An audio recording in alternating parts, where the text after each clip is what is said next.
Hello, welcome back to the channel. This is a special video for me. This is video 100. So yeah, I'd like to thank everybody who's watched, subscribed, commented, left me likes, the whole shebang. It's your support that allows me to keep doing this. So today's video I'm going to talk about a new group I've set up on Facebook for painting. Talk about my Union Force, you can see in front of you where it is and how I'm getting on with the epic battle stuff at the moment, and talk about plans for the channel. So let's talk about the Facebook group first. So it's not linked to the channel other than the fact that I'm setting it up. So it's called Historical Wargames Miniature Army Painters. Name's a bit of a mouthful, and that's because I actually already have a Facebook group set up for painting. It's called Games Workshop Army Painters. So the idea behind it is simple. It's about painting and showing off historical miniatures and keeping it in a relatively positive, engaging space. When I look around Facebook, I see loads of different wargaming groups for different scales, rules, maybe even companies. So I thought it'd be really good to bring it all together. And on my commutes, now I'm getting back to work, which is another thing that's made me think about what I'm going to do with the channel. Look at pictures of models and keep it that way. So it's going to focus solely on painting and miniatures. So it's not going to be a place to discuss rules or debate history, except for where these things crop up naturally. For example, asking about basing techniques maybe, or one cropped up the other day where there was some medieval miniatures, and I asked, what heraldry is that, and we had a bit of a discussion about the Percy family from Northumbria. The other thing as well is that I'll be able to see what you guys are doing as well. I'll watch many of your YouTube videos. For you guys that have got YouTube videos, it's quite easy to snap off some pictures and put it up. The other thing I'll be doing is when I do videos, I've been putting pictures of the miniatures on the Facebook group as well. I set up last week. We're about 250, 300 subscribers at the moment. There's at least 800 of you subscribed at the moment. So I'd love to see you all join me on that group. I say Historical Wargames Miniature Army Painters. I'll put a link in the comments section.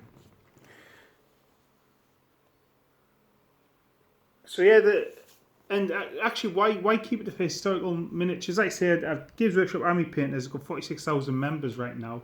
And to be honest, sci-fi and fantasy painting is quite dominant out there on Facebook. And it's just to put the spotlight and allow us to share hints and tips and just see cool stuff for historical gaming. So plans for the channel, you might have noticed I haven't been doing quite as many videos as I had done during lockdown. Well, lockdown's finishing, but I'll go back to work. Well, I'm at work again, so that's taking up a lot of time and headspace. That's kind of settling down again, so I am going to be doing one video a week. Now, this channel blew up when I started covering the epic battle stuff, historical wargaming, so I'm going to focus this channel purely on historical wargaming.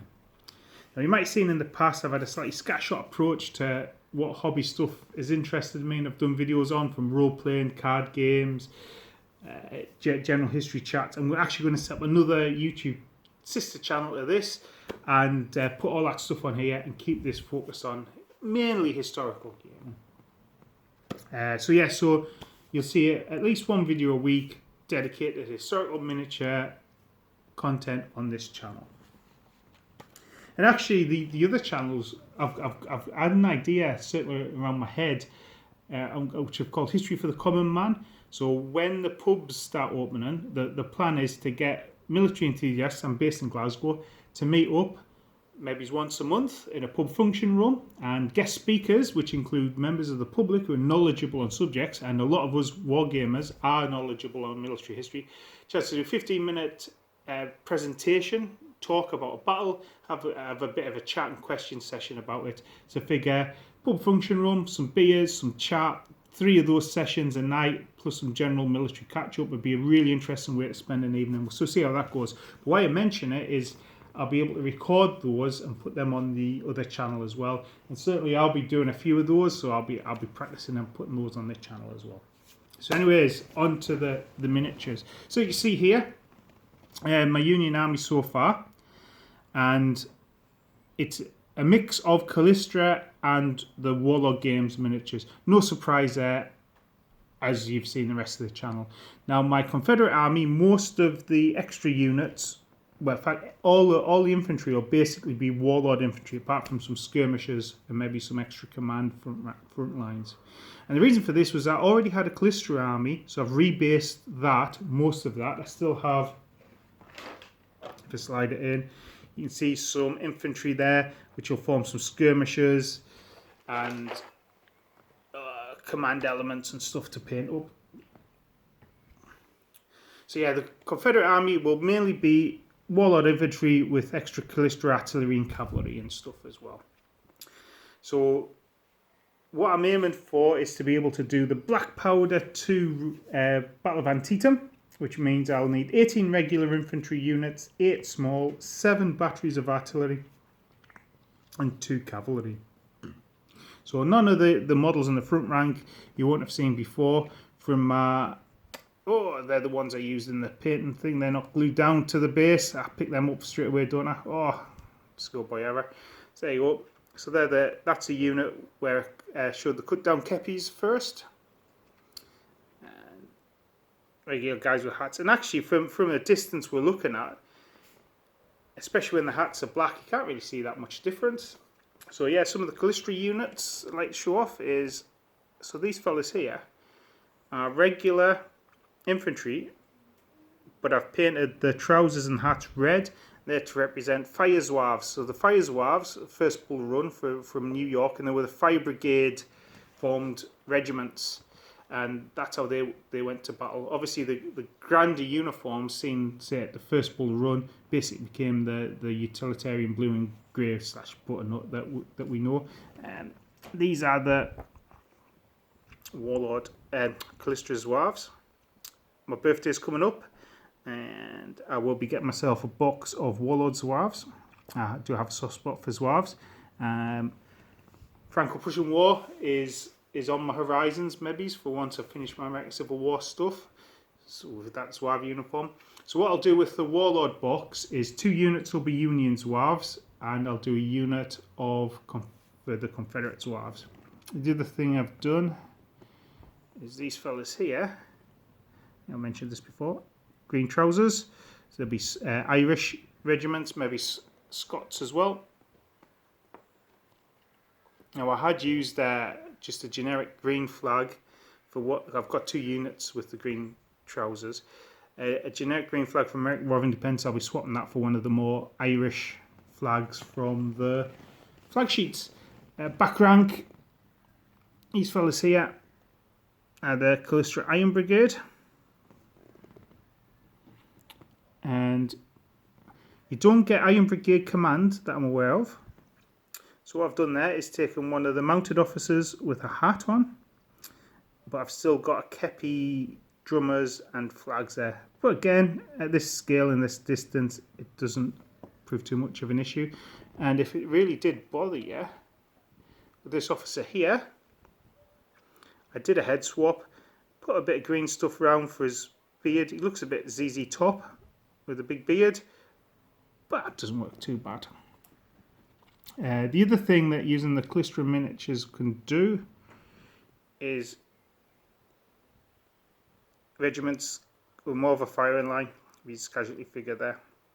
So I've got a couple of regiments here where they're lined up more in a firing line, and they look really good when they're kind of spaced out in a battle line.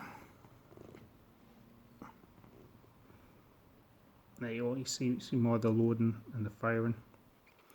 Yeah, it doesn't have the big impact that the ranked up Warlord miniatures does, but it does add a bit of variety to the tabletop.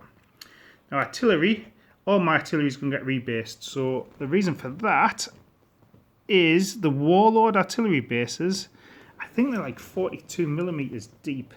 So I'd made my own bases, just out of some, these were what you call modular movement trays, you know, way back when from Games Workshop. So I'd measured them, cut them, and the Warlord ones, that's 40mm. Warlord ones coming about, it's just a wee bit bigger. So anyway, I've ordered up a whole load of 40 by 30 bases from war bases, and I'm just going to mount all the artillery on the same base. It'll also mean that all the edges are nice and neat, and sometimes when I'm making my own bases, I can't really see, but sometimes just a bit more irregular than I'd like, and that'll add a bit of regularity. I think I mentioned it before as well. This shows off cannon barrels as well. So in the Civil War, there were two basic types of cannon barrels. We called the Napoleon smooth bores, and they basically had a look like this when it autofocuses comes in. So you know, it's quite a smooth barrel, and they were ones left over from the Napoleonic kind of era wars. And then you started to get the rifled barrels, exemplified by the Parrots. You see the back there had that. These the breech, I think it's called. I'm not up on my technical terms from artillery. So I've got, and like you say there, for 6 gun batteries, I'll be using three artillery pieces, and for 4 gun batteries, I'll be using 2. When I do Antietam, I might just use 2 gun batteries and one gun batteries. 7 artillery batteries would be quite a lot. And then I've got some other stuff over here. So these are my stamina markers, and I'll have a dice on those as well. These stretcher markers, thought I'll put them next to brigadiers whose brigades are broken. Commanders on round bases, so those are on round bases, and then if it can have an impact in the game, it's on square bases. Cavalry, it's got 1 unit cavalry, I've got a second one coming. Dismounted artillery and horse holders. Again, I think I mentioned the wee extra bases I was doing, and that's so I can use these miniatures for other battles and systems as well.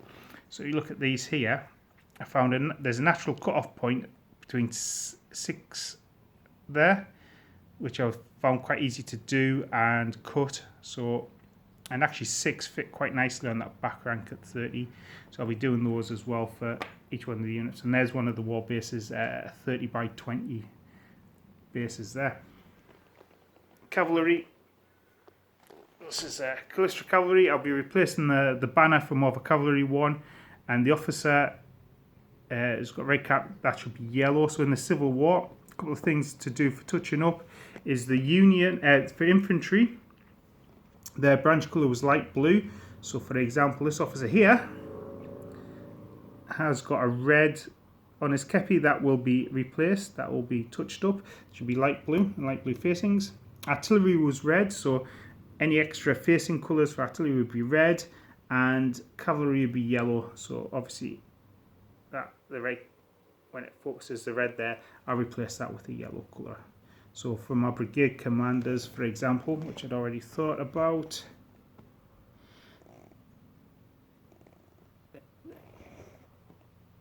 this is kind of like an artillery overall commander. I might replace the infantry,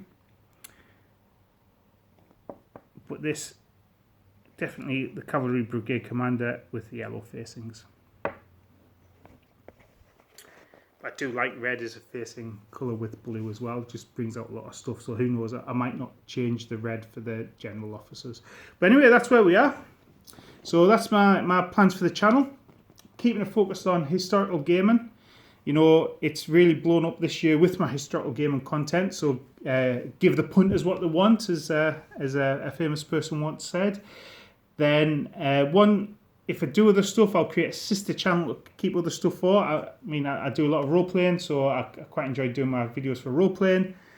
And finally, I'd love to come to see you join us for the Historical War Games Miniature Army Painters. Bit of a mouthful, I know, but yeah, and we can share some great pictures of miniatures. But anyway, I hope you're having a great time. I've got some bees to crack open to celebrate my 100th video. You have a good one, and I'll catch you later. Bye bye.